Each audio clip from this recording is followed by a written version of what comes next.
नाही, मराठवाड्यामध्ये आणि विदर्भातल्या काही भागामध्ये, पश्चिम महाराष्ट्रातल्या काही भागामध्ये अवकाळी पावसाचा, गारपिटीचा आणि तुफान वाऱ्याचा फटका हा फार मोठ्या प्रमाणात शेतकऱ्यांना बसला. प्रामुख्यानं फळ उत्पादक जे शेतकरी आहेत त्यांना फार मोठ्या प्रमाणात हा फटका बसला. भाजीपाला जे रोज घेणारे शेतकरी आहेत त्यांना फार मोठा फटका बसला. आंब्याच्या बहाराला सुद्धा फार मोठ्या प्रमाणामध्ये बागांना फटका बसला. त्याचे सर्वदूर पंचनामे करण्याचे आदेश या ठिकाणी प्रशासन पातळीवरून निघालेले आहेत. त्याचे पंचनामे सुद्धा झालेत. ये वाला लेते हैं. Inverter AC. आप गैम्बलर हो ना? गैम्बलर? जुआ खेलते हो ना? तुम जुआ खेलते हो? अरे नहीं, ये तो कुछ भी बोले जा रहे हैं. इतनी महंगी और नाजुक एसी खरीद कर स्टेबलाइजर नहीं लोगे तो ये जुआ नहीं हुआ तो क्या हुआ? सिर्फ एक फ्लक्चुएशन आपके इन्वर्टर एसी के पार्ट्स को डैमेज कर सकता है. उसे वी गार्ड से सुरक्षित रखिए. V Guard, India's number 1 stabiliser. आणि त्या पंचनाम्याची इथं आल्यानंतर मदत पुनर्वसन विभागाकडून त्या पंचनाम्याच्या आधारावरती नक्कीच SDRF किंवा NDRF नॉर्ममधून ज्या कुठल्या माध्यमातून आणि ज्यांनी त्या बागांचा विमा घेतलेला आहे त्या विमा कंपन्याकडून सुद्धा त्यांना फार मोठ्या प्रमाणात मदत सरकार देण्याचा प्रयत्न करत आहे. लोकसभेच्या अनुषंगाने एक प्रश्न असा आहे की खरं तर मराठा आणि ओबीसी आरक्षणाचा मुद्दा जेव्हा पेटलेला होता तेव्हा बीडमध्ये खरं तर त्याची जास्त दाहकता पाहायला मिळाली होती. लोकसभेच्या निवडणुकीच्या अनुषंगाने पुन्हा एकदा हा विषय चर्चेमध्ये आलेला आहे. तुम्ही स्वतः प्रचार करत आहात. पंकजा मुंडे यांच्या समर्थनार्थ किती वातावरण आहे, सध्याची काय परिस्थिती? एक नक्की एक सांगतो की जरी बीड जिल्हा हे मराठा आरक्षणाचं केंद्रबिंदू असलं तरी ही निवडणूक मात्र बीड जिल्ह्यामध्ये जात पात आणि आरक्षण धर्म याच्या पलीकडं जनसामान्यांनी हातात घेतली आहे. अनेक वर्ष हा बीड जिल्हा मागासलेला जिल्हा म्हणून ओळखला जातो. आता बीड जिल्ह्याला विकासात पुढे यायचं आहे आणि त्यातले त्यात पंकजाताईसारखं नेतृत्व आज बीड लोकसभा मतदारसंघातून महायुतीच्या उमेदवार म्हणून उभ्या आहेत आणि त्यांची कायमच उठबैस हा केंद्रातल्या फार मोठ्या नेत्यांच्या सोबत असते. त्यामुळं आता बीड जिल्ह्याला कुठंतरी बीड जिल्ह्यातल्या मायबाप जनतेला वाटतंय की जात पात धर्माच्या पलीकडे जाऊन बीड जिल्ह्याच्या विकासासाठी आपण या ठिकाणी मतदान केलं पाहिजे. मागच्या 10 वर्षातही बीड जिल्ह्यात फार मोठ्या प्रमाणामध्ये विकास करण्याचा प्रयत्न या ठिकाणी झालेला आहे. विकास झालेला आहे.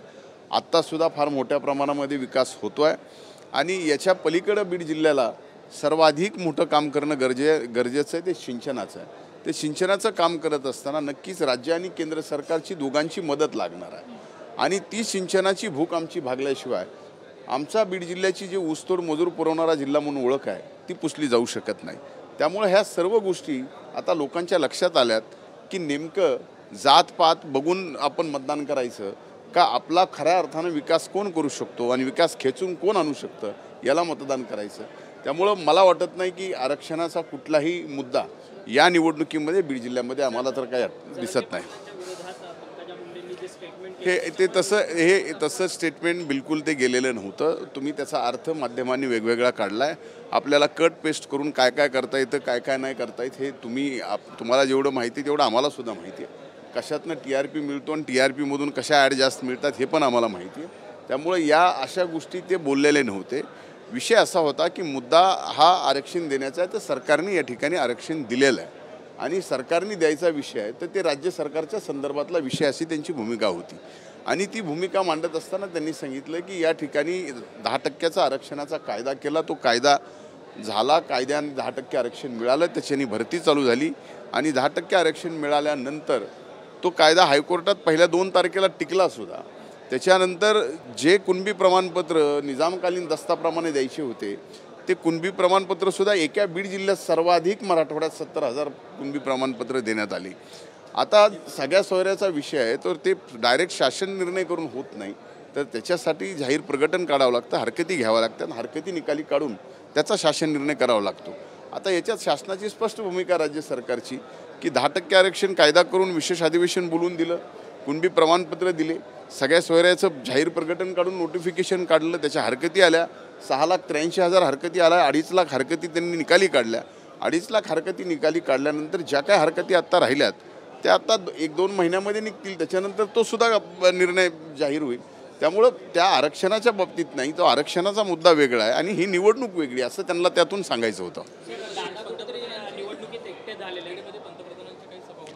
नाही, त्या बाबतीमध्ये मला काही सांगता येत नाही. निवडणुकीत एकटे पडलेले आहेत. दादा एकटे नाहीत. दादांच्या मागं विकासावर विश्वास ठेवणारा आणि दादांच्या कष्टावर विश्वास ठेवणारा प्रत्येक व्यक्ती हा बारामती लोकसभा मतदारसंघात नाही तर उभ्या महाराष्ट्रात दादांच्या पाठीशी उभा आहे.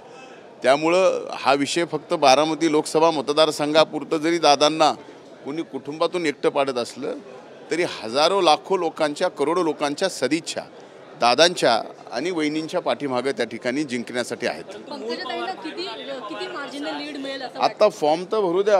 म्हणजे आणखीन फॉर्म नाही, म्हणजे आणखीन लग्न झालं नाही आणि मुलाचं नाव काय ठेवायचं हे विचारताय, असं बरोबर नाही. पवार बाहेरून आलेले पवार असा जो वाद आहे तो शरद पवार नाही, हे बघा, या बाबतीमध्ये सर्वांनीच अतिशय तीव्र भावनेमध्ये या ठिकाणी कुणी म्हणजे घरात सून आली तर आपण लेक मानली जातो आणि अशा पद्धतीनं विषय कुणाकडनंच निघणं आणि त्यातल्या त्यात आम्ही ज्यांना दैवत मानतो आदरणीय पवारसाहेबांच्या तोंडून निघावं आणि त्या या निवडणुकीला यातूनच परिस्थिती आपल्याला लक्षात येते आहे की दादांच्या पाठीमागं सहानुभूती आहे का कुणीतरी असं बोलून सहानुभूती निर्माण करायचा प्रयत्न करत आहे.